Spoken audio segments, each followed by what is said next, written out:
I'm just hoping. I don't think I'm at peace with myself. Sometimes I can be there in this outburst of just me crying. I don't know why. I feel there is something missing in my life that needs to be there. Truth be told, men have come into my life where they've shown me that I'm not worthy of love in a way, shape, or do you even care like that? I didn't grow up with my mom. I remember there is this picture of the face. Her face is there. I can't picture her face, but I remember the action of her being tied like a goat, should I say, and being dragged out of the house, because every time I ask questions, I don't get answers. The last information I had of my mom, I had a message from a lady. She kept hammering, like texting me, but full-grown woman that pushed me out, that is somewhere roaming on the streets of either Abidjan or wherever, and nobody cares about her. Sometimes our community here, they make you feel like they care, but they are just trying to leverage on you for some clicking bits. People have even used that insult on me. Your mother, you think your mother is crazy, but I'm crazier than you. The first chance I had that, I want to be a border, that was my happiest moment. So everybody thought I liked school. I felt like when I'm away from home, I'm the happiest. I may have mommy issues, but I've made stupid mistakes. Yeah. The whole Malaika stage, that was in 2021. I never told people that, my mom has this. This is why. I've opened myself up to people to know me so much. The extent is like, they didn't care like that. They were just there because it was nice to have Bintu around. I'm forced to build connections with people that may or may not care about me. People not loving me is fine, but I get to live with myself 24 hours a day, 7 days a week, 365 days a year. So if I am not kind with me, I shouldn't expect anybody to be kind with me.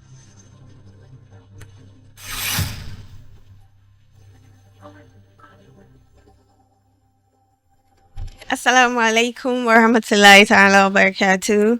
Welcome to Modest Mic, where every voice finds its resonance. Today's episode is quite different. You're creating a space for a story, the kind that has growth, confusion, lessons, and moments that shape a person quietly. And I'm honored to do this with Khaissah. Thank you for having me again. You're welcome. So, Khaissah, yes, baby. If you had a platform, if you're given the opportunity to stand before hundreds and thousands of people, how would you introduce your story? Ish, that's serious. That's huge. That sounds serious. Like it. How would I introduce my story? Yep, I think my story is that of a little pretty chubby baby that had to find herself not through hardship, but through a lot of emotional turmoil. Okay. Which has made her to be someone who allows herself to be emotional after being told it's not right, but then again rises through all these emotions and still finds strength. Yeah, so I think that's how I'll introduce the story. Yeah. A very chubby baby. Yes, chubby, yes. So, Khaissah, what kind of environment shaped you while you were growing up? I grew up in, so I think, from young age to I think 13, I was in Cote d'Ivoire. Right. So I grew up in different places, if I must say. As in inside Ivory Coast, I grew up in different places. I remember vividly at a young age, well, I've seen pictures, I stayed with my mom and my dad. And then as time went on, I was taken away from that picture and I stayed with my dad and his wife. And then finally stayed with my grandma. Well, not my grandma, my dad's elder sister, but because she was like the grown woman amongst them, we were always saying, Mimi, like our grandma. She's passed away, sadly. May Allah be pleased with her. which was one of the hardest things I had to deal with this year. But Allah knows best. She passed away during Ramadan, the last 10 days, first day of the last 10 days. Mashallah. Mashallah. Anyways, I stayed with her. At some point, I had to stay with family friends and stuff because of some one-to-one family wise. And then finally, I came to Ghana and I came to stay with my dad and his wife finally. So I ran away from home. In Ghana, yeah. So I finally ran away from home. So I just been around. Here? No. They've gone back to Ivory Coast. Okay. They've gone back. Okay. Yeah. So here I'm just a big girl. I'm staying alone. Fuck it. So when you say your dad and his wife, I'm assuming that's not your biological mom. So, no, I didn't grow up with my mom. I'm trying to be careful because last time I spoke about this, it brought some issues in the family. So I'm trying to be with my mom. Sorry, words but yeah, carefully. I didn't grow up with my mom. I remember there is this picture of her in my mind that I can't take off. I remember my mom literally being tied and dragged away from the house. And I can't take it out, but I always hear. There's no way that's going to like... Bruh, no matter how little the face, her face is there, but I can't picture her face, but I remember the action of her being tied like a goat, should I say, and being dragged out of the house because she happened to be diagnosed with some mental illness.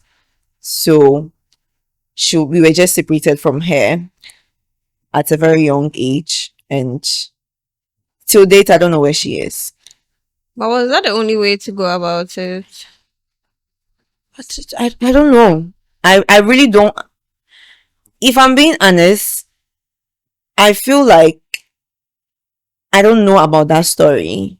Right. It's just what you saw. It's just what I saw. And every time hey, don't start. I refuse to do this today. Every time I ask questions, I don't get answers. Yes. To the extent that I was warned that if I dig deeper, I'm just going to be disowned. So every time I ask questions, I don't get answers. So I just left it as then. Yeah. But it's not like, and I'm a stubborn child. I've tried. So you keep like trying to... I keep hammering. I keep hammering. I'm not asking, but I keep trying to do information from other people. Like find pieces everywhere and then try to bring it together. Exactly. The last information I had of my mom was I remember 2 years ago. I don't know. I barely opened my Facebook, but I just opened my Facebook and I had a message. Okay, not Facebook, on Instagram. I had a message from a lady. She kept hammering, like texting me, but my brain didn't. But so I had a message. She came. I think she was wishing me happy birthday or something. Or she texted me, and I was like, "Who is this lady?" Then she introduced herself to me as the daughter of my mom's best friend. I think you said you've I posted, yeah. She introduced herself as the daughter of my mom's best friend, and I was trying to recall, and then I realized that wait, it might be true. So she's saying she actually had there, and then she called me voice call on Instagram because she didn't have my number. She called me voice call on Instagram, showing me like pictures of I and her as babies together. Yeah, she's just 3 months older than me. So she and my mom's, like her mom and my mom got pregnant like at the same time, and also apparently we were both growing together. I remember some pictures she even showed me. They used to dress as like twins and stuff. And she told me her mom sadly passed away a couple of, I think 2 to 3 years prior to she reaching out, and she was apologizing to me. And I was asking her why. She was like, she's sorry that she couldn't keep up with what her mom was doing. So apparently her mom was my mom's guardian in the psychiatric ward. And since her mom passed away, there was nobody being the guardian, so they just let my mom go out. Oh, okay. So is it that in that aspect, like each and everyone has someone assigned to them? I think so. But if the person is no longer available, you find someone else. But that's the thing. I don't think her I don't know, but I don't think her family is involved like that. Okay, I think it has got to do with your family. So they need to be paying someone to be taking I care think of you. so. I don't even know. Okay, then it will make sense because in that sense, her best friend was maybe She was the best. Yes. doing She it. said her daughter said anytime she can be okay, they'll bring her out. Yeah. And when time she has a relapse, Yeah. it's her friend that takes her back to Okay. the psychiatric ward. So the last time she took her friend was battling with cancer, so she passed away, and then her daughter was like she couldn't follow up. So right now nobody knows where she is. Wow. So that was the only close, I think, the only information I've gotten. And till then, I've kept in touch with her. She got married recently. And yeah, but that's the only information I think I have on my mom. So I didn't grow up with my mom. And because of that, I feel like when you don't have the space, when you live in a space where they like, forget about it, everybody is fine, everybody is okay. It's like you are forced to, and me being that curious child, it stresses me out because I want to know. We are all living. My family was good. I'm not gonna lie. My dad is amazing. Wallahi, I'm grateful to have that man as my dad. Like that man has made sure I've been comfortable. I never lacked school fees. I never said I'm hungry. Like those things are catered for, but my emotional needs weren't catered for, if I'm being honest. Because as a child, I'm hopping from one home to another. I'm forced to build connections with people that may or may not care about me and stuff. And it's like, okay, now where's my mom? And nobody's saying anything. Nobody cares. Nobody wants to answer. It's like she never existed. You are being forced to just, but you have everything. So why are you complaining? Yeah. You have it all. Why are you complaining? You don't go hungry. Why are you complaining? And it starts feeling like, am I not enough? Like, so I now feel like, let me keep quiet, because if I keep pushing, it's like I'm making them feel they are not doing enough. But then there is a full grown woman that pushed me out, that is somewhere roaming on the streets of either Abidjan or wherever, and nobody cares about her. Girl. I've We stopped. good. Oof. Let's okay. Okay, I've stopped. I'm done. No, it's fine. Maybe So it's like, it's yeah, basically it just makes me feel like I personally am not doing enough, yeah. and they are not doing enough. It's okay. You said you brought the tissues. I did because I know you, and I'm the one crying. Oh Lord. Yeah. But yeah. Anyways. I mean, we can do Yeah. away with that aspect, but in as much as one may feel like you wouldn't want to talk about it, I still feel like sometimes letting out does like a lot. Yeah.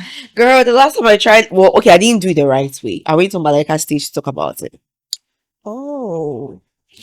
I'm not saying I Okay. didn't do it the right way. That was my project. So it was even just podcast that you had Girl, some time ago. I thought that's what you were even referring to. that one, yeah. That one, I don't even, sometimes our community here, they make you feel like they care, but they are just trying to leverage on you for some click and bits. But then that's fine. That one, sorry. But I remember my project on Malika was giving back to the psychiatric ward. And all I wanted to do was just let people know that people who have mental illnesses are humans. Oh yeah, that's The fact that they are roaming down the street and stuff, one thing led to the other, and that's the thing. This thing can happen to anyone at any time, but because we don't talk about it and we let it slide, it's like, oh, I bought that meeting on the number. Yeah. People have even used that insult on me. Your mother, you think your mother is crazy, but I'm crazier than you. Right. And we fail to realize that these people on the streets are actually people's mothers. Thank you. People's siblings, people's fathers. Thank you. Like that's literally someone. That's literally someone's. Yes. Someone's husband. And like that's someone's only relative. thank you. And you're seeing, just like you don't know where she is right now. We can go out right now. We've seen someone, Thank you. probably someone somewhere looking Looking for that person. Exactly. And the person is Yeah. So I went on that stage trying to create awareness, and I got met with resentment from family. I was made I'm making my stepmom feel bad that she didn't do enough. I'm painting the family black. like you I'm don't washing your hair. You were concentrated on your for mom. my mom. Thank you. The fact that you are like you can't even replace someone's mom, but the fact that you are in the picture as their mom does not erase the fact that they still need to find answers. Does not erase the fact that Thank you. emotionally they still need that like Thank kind you. of biological kind of mother care, in as much as there are step parents that even do better Yeah, than 100%. your actual parents, but there's someone that they don't even get to experience. Exactly. So I can't know. Now say that okay, fine, I can't know. experienced it and she didn't do her best. My stepmom was doing better than her. Exactly. No. So I can't know. I can't tell. But yeah, the last time I spoke about it, it didn't go quite well. So it's like now I'm just being very skeptical Right. about even talking about certain things. And it's like my brother got married, Mm. and the night before he got married, I asked him, "So you are coming to get married? And mommy isn't around." And he was like, "What can he do? Right. And you are the elder brother. What are you doing? You are the man. So if me, the girl, I'm pushing and they are pushing me back. If you stand there, you being the firstborn, you stand there on your grounds and you say you want to do something, my dad can't come and tell you shit. Because you got into the stage where you are getting married. You are man enough. So you're okay getting married and your mom is not around. But your mom's sister came and I didn't know that you were in contact with my mom's sister. I didn't even know that they were coming on that day. She came with her brother. My mom's sister and her brother came. And I didn't know them. And so it's like in my brain, it's like, so am I the only one that is being kept from this entire picture? Yeah. You people know something that I don't. Yeah. And nobody is willing to tell me nothing. Point, that's what it looks like. But then if I keep resentment on this, they'll tell me that now in my family, they tell me that my heart is not good. I've been labeled as the one that everything gets to her. The black sheep, yeah. Oh yeah, everything gets to me. I take everything personal.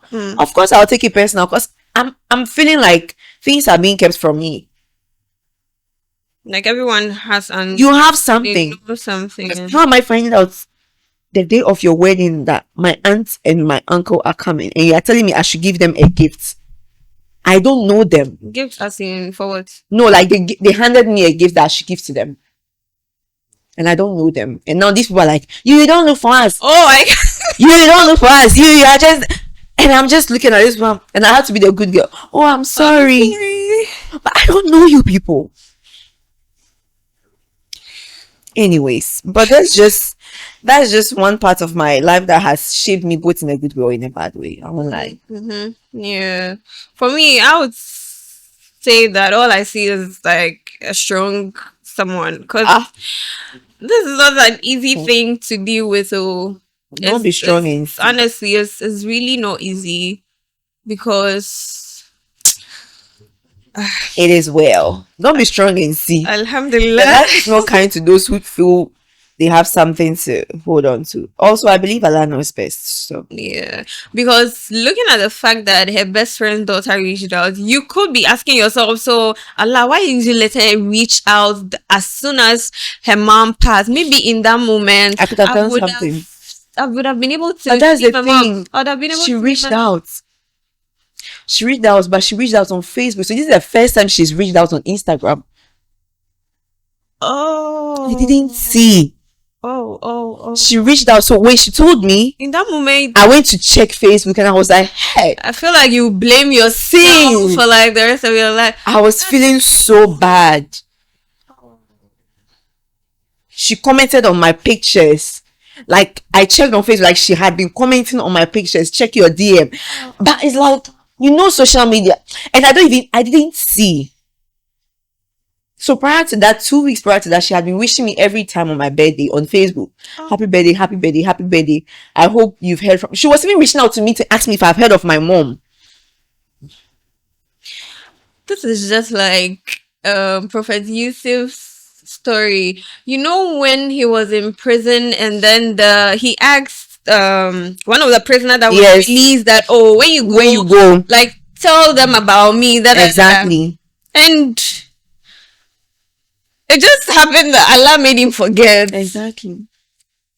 And that was just because from the narrations we have, Allah put you in that situation. Now you're reaching out to a human being that, oh, when you go, tell them about me. Allah was like, nah. No, it's not time for people to know about you. What is it about you? Exactly. Wow. So she reached out, but life happened and I didn't even. Anyways, yeah. Alhamdulillah, regardless. Alhamdulillah, that's the little part of me that is a little child trying to find her mom. So, was there a moment where things started to change for you internally? Like looking at where you started from, the younger version of yourself, and where you've gotten to know. I think the time that it changed for me was when I was going to SHS. I remember I was in Takrady, and that's when I realized that, okay, I didn't realize it then, I realized it in uni, but that drove me to understanding certain things about me that I wasn't happy. But from Takrady, was it that you were living there? Yes, I was living there. School there? Yeah. So my dad moved from Ivory Coast to Ghana because he started working in Ghana. So he was working here, and then I think a year later we all moved to come and stay with him in Ghana. Yeah. He lied to us that we are coming for vacation. I didn't realize we are not going again. I don't realize we're not going again, but yeah. So that's how come I moved to Ghana, and then I was in Takrady. So I stayed in Takrady for a very long time for JHS and SHS. I was in Takrady. So I remember the first chance I had this issue with our school with hijab, blah blah blah. So the first chance I had that, oh, I want to be a boarder, that was my happiest moment. Me being in the boarding house. So everybody thought I liked school. Okay. But it's not like I liked school. I felt like when I'm away from home, I'm the happiest. Right. So first term, second term, third term, I started even boarding house, I think Form 2, if I'm not mistaken. And that was great. See, I was the lightest, I was the happiest. Third term, Form 3 came to the same thing. And when we were about to complete school, people were happy, I was sad. Because I'm going to be back home. As soon as I even wrote NOVDEC. So I wrote NOVDEC the year before. Because of that. Because I want to leave. So the result came. My results were very good. But my teacher was like, oh, I should still do the WASI. So that in case maybe there are some subjects that don't go well, I can just switch. But I had good grades in my NOVDEC. But he was like, let me just. So I said, okay, he's fine. I listened to him. It was like my school for that type of thing. So I listened to him and I went to write the WASI and I had great results too. So as soon as that came out, I immediately applied for awaiting because I was quick. I just wanted to get out of the house. And Legon was delayed. I don't know what was happening. Yeah, nonsense. But because I was so restless, I pressured my dad for him to register me into a private university because I thought maybe they won't take me. And the Legon application, the Legon thing came a week later after we finished paying school fees and stuff. Oh. That's a result of me not being patient. I want to let this happen. But yeah, during that time, even when we vacate, I'll beg the hostel people that want to stay extra. So when I go to Takrady, I stay for just 1 week. I'm back. I'll tell my father, oh, I'm coming for extra classes, but I'm not coming to do anything. But because all these things now started putting extra burden on him, I started doing things like makeup, selling clothes. I was selling jeans trousers, like just so that I can be comfortable. Also lift the bed. Yes, shoulders. The reason why I was doing that is because I actually wanted to move from the hostel and rent an apartment. Because an apartment you pay for the year, but a hostel you have to pay for it like maybe 6 months or whatsoever. And after that, I he didn't buy into the apartment idea, but I told him, oh, it's affordable than hostel, but I had to add my own money, and that was the like best times of my life. The best decision you. Best decision I ever made. Yeah. Because during that time, it built a bond between me and my stepmom. Because when we were in the house, we kept batting heads. Okay. But when I moved away from the house, it's like now we can talk on the phone for 5 hours. Yeah. And we are good. But when we're in the same space for more than a week, I've seen a meme like that. Like, I love my family, but the best relationship is long distance. long distance. Like, I call right now the least thing I call my stepmom. Even yesterday I called her, I said I'm gossiping about something. Like, everything I call her. But when we're in the same space, it doesn't happen like that. We are cool for 2-3 days. After like 2-3 days, I start feeling like I'm not wanted. Okay. She may not do anything, but it's just previous stuff. It's just so my coping mechanism right now is making sure I go there 1 week tops, I'm out of there, so that I don't start resenting them, because I'm somebody who picks up on little things. Okay. Like actions and mannerisms mean a lot to me, and by living with somebody for a long time, you can tell when, because I've lived in the same house with her for like a whole year and we don't talk. Oh. Yeah, we can be in the same house. She's party, I pass here. I'm always in my room. My father was always saying me I'm a anti-so or whatsoever. It's not like I'm anti-so. I'm a social butterfly, but I was never like happy in that house. So the best thing I did for myself, that's the switching moment for me, was understanding that I needed to move away from the house to be the happiest. And I think I've had peace of mind since. That's one thing that has helped me so far. Wow. That's really interesting, because I mean, lots of people say it, even when it comes to their biological yeah, just times that you just need sometimes to yourself. It's not every time. I need every time to myself. Honestly, I can stay a whole year without even visiting home, and it's not like I sit down and I'm like, oh, I miss home. I don't. If you are being real, I don't miss home. I just feel like it was a place where we were all pretending. Well, everybody was okay, but I was pretending to be okay, and I was never okay. And because I've not really moved away from that, I've not dealt with it. So it's like, anytime I go back, I think about things, and I'm like, because words means so much to me. So if you use certain words on me, it clicks in my head, and it will stay there. No matter what you do, it's still there. It will keep replay. Anytime you're doing something good to me, I'm waiting for the time you do something bad. Anytime you're doing good, I'm like, yeah, I know this is just fade away. Yeah, you'll fade away, and Charlie, it's life. Yeah. All right, Bintu. Yes, baby. So, what was the turning point for you? Was it like, did it all happen all of a sudden, or it just happened like slowly? Was it like one day at a time? Everything. I don't think that I've healed from all these things, but all I've done is just keep going. Yeah, I think I've just told myself that sometimes if you don't take charge of your life, you leave it to others to take charge of it. Oh yeah. If I keep holding on to what I thought could be, or the idea of what I wish would have been for me, I don't think I would have been here. Yes, I've just learned to cope with the fact that, yeah, Allah, please, I don't want to get married without my mom being present. Yeah, Allah, I want my mom in my life, if it's supposed to be. And he could actually make that happen. Yeah, like, it's just been in my mind. Like, I always say that if it's meant to be, like, if the reason why she left my life was abrupt and it wasn't the right reason, and she's supposed to be back in my life, I don't want to get married without her in my life. Like, and I believe Allah is going to do what he's going to do. So I also have to do what I'm going to do.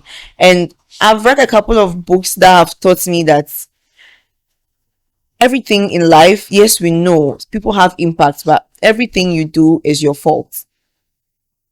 I think my boss even released a book that said, yes, it's your fault.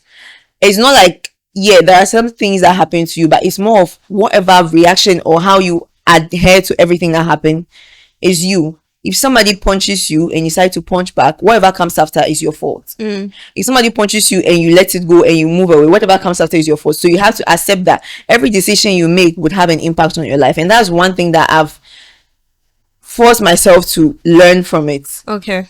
So it's like now she's at the back of my mind every single day. Sometimes I'm somebody who lets things out to be able to, I'll just type a long paragraph and post it. It's just my way of just letting myself know that I haven't forgotten her.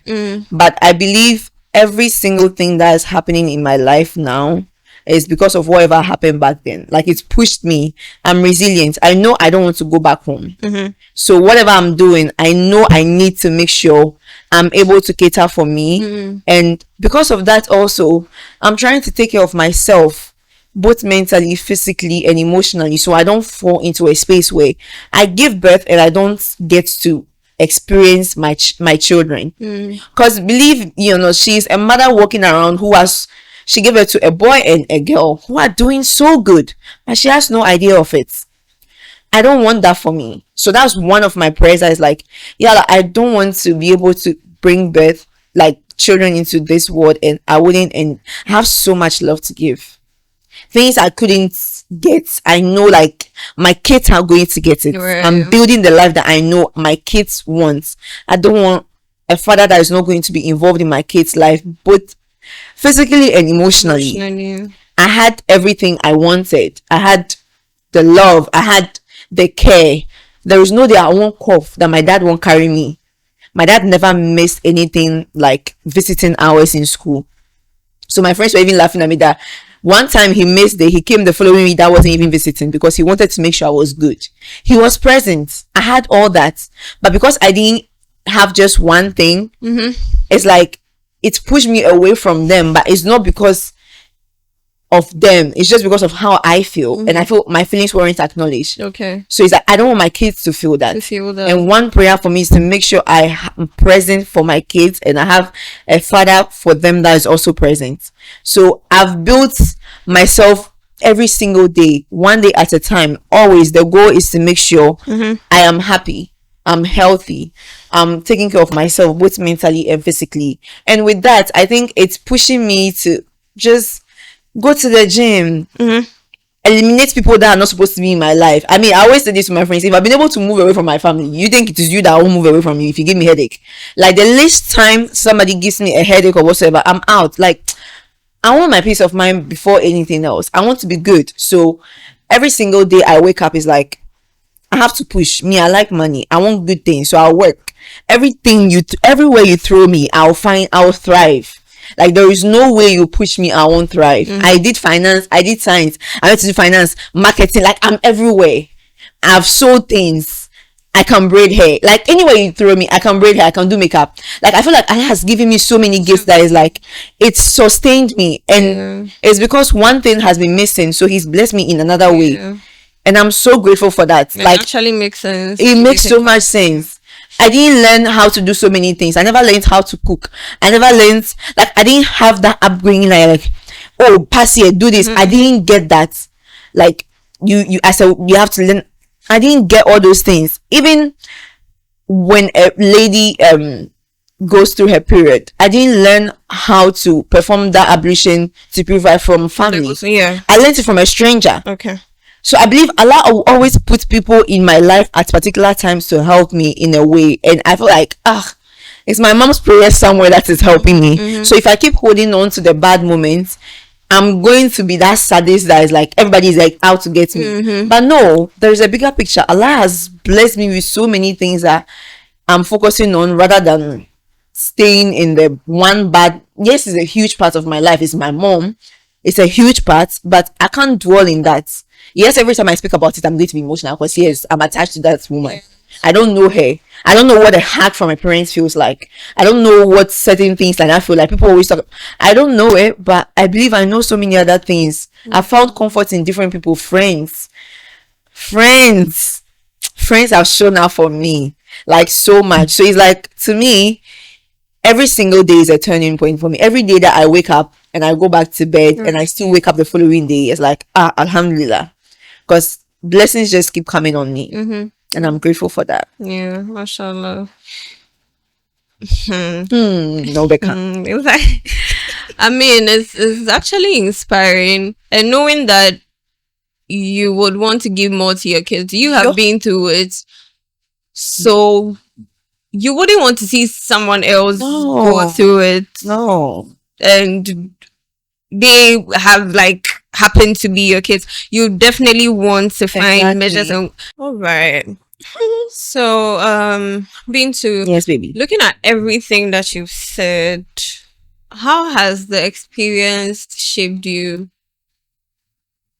now? Like from looking at where you were and now, where you are. Yes. What do you think has gotten better? What do you think you need to do better? Looking at where I was and now, I think I've grown. I have to give myself credit. Like, I've grown. Honestly, I'm personally, I'm proud of you. Oh, tough thing. No, but I think I've actually grown. Like, I really love the person I am today. I won't lie. I love who I am today. I know how resilient I am. I know how much of a go-getter I am. And I know how much like I care about people and I have compassion. People don't know how that feels like. People don't know what compassion feels like for other people. They don't know. They don't even know how to even put themselves in other people's shoes. But I have that, and I feel like it's a gift that I have. Like, I understand people so much. Every perspective makes sense to me. I may not agree with it, but it makes sense to me. So I feel like, yeah, I've grown so much, but I also had to learn to stop looking for certain type of affections in the wrong places. Okay. So because I didn't grow up with some level of emotional like upbringing or whatsoever, it put me in situations where I kept being around people that didn't care about me, but every time they give me small emotions, I feel they care about me. Right. I was always yearning for that type of connection with people. Like, oh, I didn't have it at home. So the least person that shows me some level or some little amount of care or affection, I'm like, oh, you are ahead of, like, you care about me so much. Oh, you, everything is about me. But no, now I sit down and I realize that no, they were just giving me crumbs to just keep me around and just, and like take from me, like enjoy the benefits that comes with being around me. Okay. Like, it's been difficult to understand and accept it and also let it go, but I'm so glad that I've been able to learn from that and be like, I don't care who goes away in my life right now. I don't care who comes, I don't care who goes. If you're not meeting the standard that comes with being in my life, then I don't want you in it. I'm not perfect. I have my flaws 100%. But then again, I'm not looking for love in the wrong places anymore. Okay. I had to learn that. Yeah, got that. And I think that's actually a great lesson. Yeah. One, People are still doing that till date. yeah, They say, well, I have daddy issues. So because of that, you end up always looking for promiscuous. Yeah, promiscuous, looking for unnecessary things in places that are not, and they never learn from it. They never move away from it. I may have mommy issues, but I've made stupid mistakes. yeah, I've let so many people in my life for the wrong reasons. I've given so much of myself to people that I shouldn't even have even tolerated.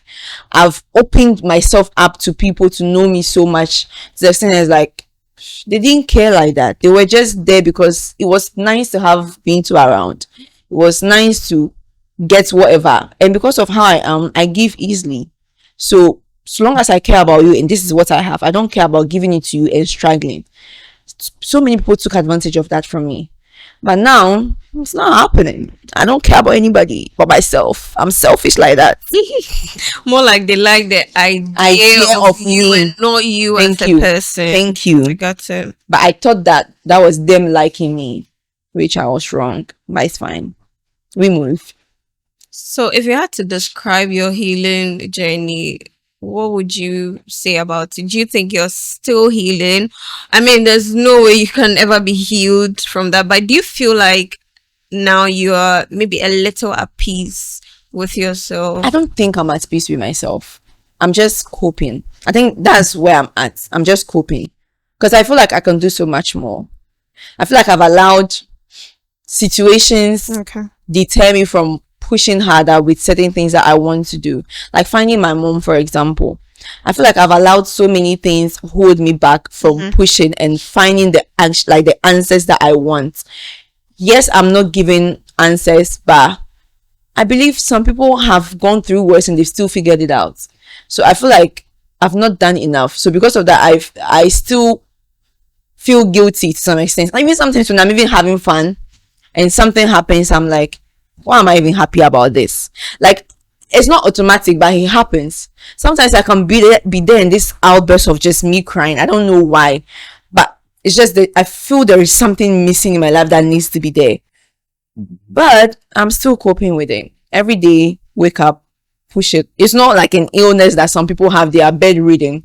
It's just an emotional thing. It's important, but I feel like people are going through worse and I still need to just keep going. So I'm coping. I'm an emotional person, so it's a lot for me. So, what do you think people did not see from the outside? Until I mentioned that I had like I didn't know my mom. Most of my friends didn't know. Most of my not like I didn't know I didn't grow up with my mom. Most of my friends didn't know. Most of my friends just thought, oh, your dad just married a second wife. They didn't know what was actually wrong with my mom or whatsoever. She was like still in the picture. They thought she was still in the picture. Okay. Because I never bring it up. Like till I got to the whole Malaika stage, that was in 2021. I never told people that, oh, my mom has this is why. Like I never let people understand why I am who I am in any way, shape or form. So that is one, like I kept that whole thing like, oh, everybody knew Bintu as a bubbly girl. Oh, she's not serious.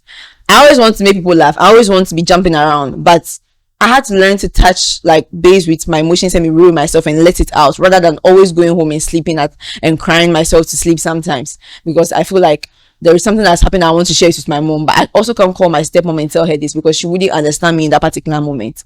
There have been so many instances where things happen, but I don't have anybody to talk to about it. And if I go and talk to the wrong people, they'll use it against me later. So many people have used it against me. So I think that's one thing that I kept quiet. Like people just didn't know that, oh, she didn't grow up with her mom, or she doesn't know who her mom is. She only knows her mom by her name. That's it. Wow. Looking at everything that you said, I mean, there are things that in the past you feel like, oh, I could have done Yeah. this better. What are you willing to do to correct those? I don't want to call it mistakes. Yeah. But what are you willing to do to correct those moments? First of all, I don't regret anything. I regret a bit, but it's like I don't want to dwell on what I should have done. Done right. Right now, the goal is to making sure I do everything within my capacities to find her. Yeah, I mean, If it's Allah's will, I'll find we her. don't need to do that. We are all going to come together to do that. You see, Yeah. because truth be told, I think I'm good. Like I have what to eat, I have where to sleep, I have a job and everything. I've gotten to a stage where it's like, well, I don't have any husband or any child to be holding me down or preventing me from moving. So if I actually want to do something now, this is the time for me to do it. I'm young, I'm still healthy, I have the energy. It's not later than later I've gotten older, I'll be stressing, oh, my mom. And I also wish she's present at my wedding if it's her last will. So I'm just going to do everything within my power to just look for her. Like, I don't know, but I'm just going to do everything within my power to just look for her. Inshallah. I mean, if it's the Unless we will find her. it's definitely going to happen. We'll find her. We have to find her. We will, inshallah. Inshallah. What are you most proud of yourself about? Because me, there's a lot. Hey, you're proud of me? I always tell you. She's proud of me. I'm proud of how I just don't give up. I'm proud of pushing through. I'm proud of just being me, because I've grown. Like the age I'm in now, I'm proud of my mental state. Things get to me, but they don't get to me like how they used to before. Yeah. Things hurt me, but it's like, what else can happen? Sure, it has happened. Okay, sure, we move. Like, I'm just proud of me continuously just going and living in the moment too at the same time. Like, I'm enjoying every day as it comes. Like, I wake up, I find joy in the listing. Like, oh, today I went to the gym. Oh, yes. Oh, today I'm playing with my cat. I'm happy. Like, every little thing that happens, I'm finding joy. But back then, I was at, if not deep down, I was a bit a sadist. Like, every happy thing that happens, I'm looking for the negative to happen. Right. I was constantly looking for the bad side. Like, every time something is good, I'm like, sure, it's going to get messed up soon. Yeah, yeah. I'm expecting, but now it's like, if it happens, what's the worst that's going to happen? Sure, let it happen. I'll still figure it out. Like I always say, I'm gonna figure it out. I'm just proud of my mental state now and how confident I am in my skin. Yeah. And the money I'm making, it's not plenty, but it's enough. I can eat all the banku I want in the world. Good. I mean, only been to Bangkok for years. Yes, she owes me banku, so I'm saying it so that she can hear it. I was exercising without knowing because I'm walking to school. They'll give me money for I'll go and buy food. Me, I was just eating small things. Yes, I got ulcer out of it, but it's like Still prepared you for still something. prepared me for something else. Exactly. So everything that happened back then in my life was because of who I'm meant to be. And I'm grateful. Wallahi, I'm grateful. If I say I'm not, that one is a lie. This year when I turned 29, my prayer, I remember when I prayed tahajjud, everything I kept, I didn't have anything to say. All I was saying was alhamdulillah, because I don't know how I got here. I just don't know, but it's like Allah's grace has been, I'm Allah's favorite, so people don't know. They Pack the rest of us and put it. people shake. I'm his favorite baby girl. Oh. But if there was anyone out there who, I mean, I'm sure there are lots of people out there with similar situations. What is one thing you tell them? Be kind to yourself. Be kind to yourself.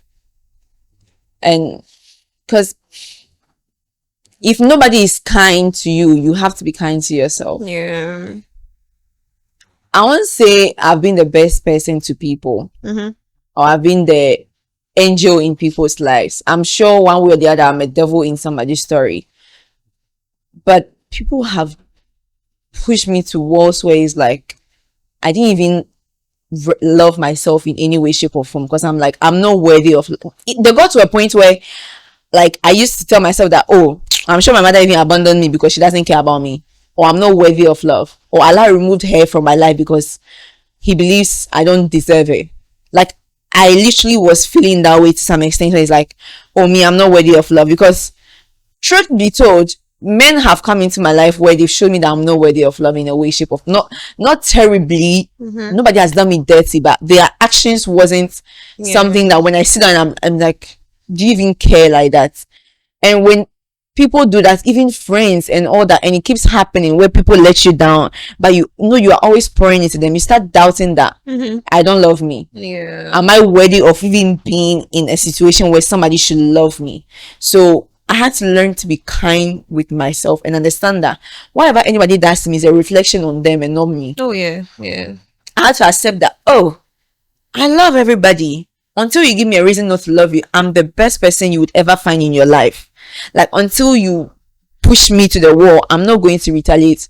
I may overreact, but that's my way of reacting, because I feel every type of emotions on the high notes, whether happiness or sadness. That's just how I've understood myself. I'm emotional in every way. The least things get to me. So if you don't push me, I won't react. If you don't hurt me, I won't hurt you back.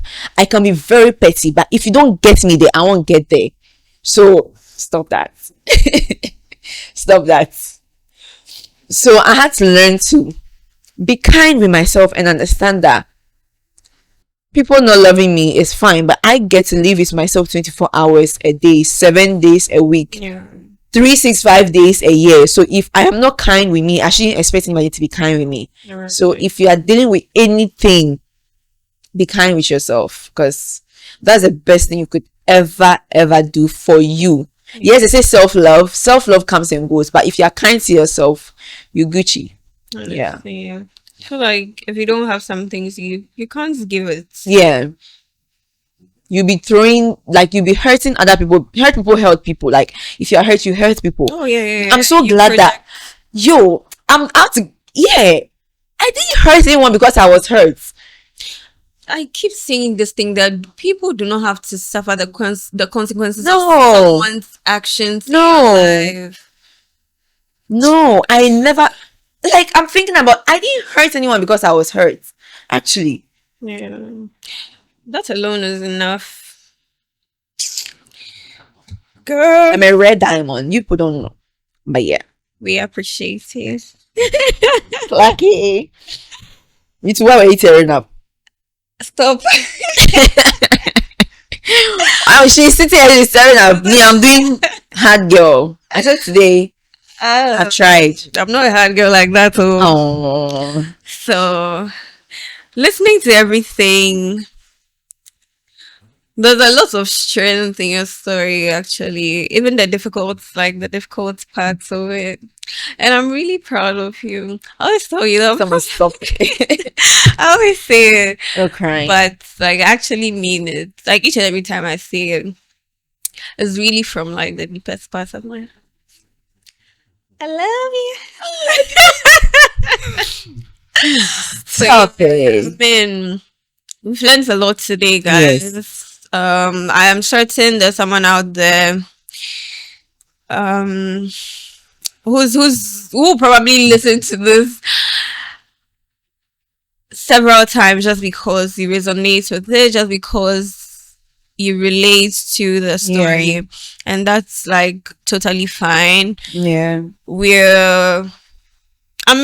This is a space for you, or you can come here to vent. If you want us to cry, we can cry together. We're all here for you. And I just want everyone to know one thing. You're not your trauma. You're not your fear. Your trauma wasn't your fault, but How you your healing is actually your Yeah, you have responsibility. It's actually your responsibility. People do not have to suffer the consequences, or people do not have to go through certain things because you went yes. through them. Yeah, So, like Bintu said, please be kind to yourself. very important. Be kind to others too. You may never truly know what Others are going others through. are going through. Not everyone has a voice to talk about it. Exactly. Yeah. Yeah. Thank you all. Usama Napari Mabrik is my name, and this is Modest Mike. Peace out. Oh.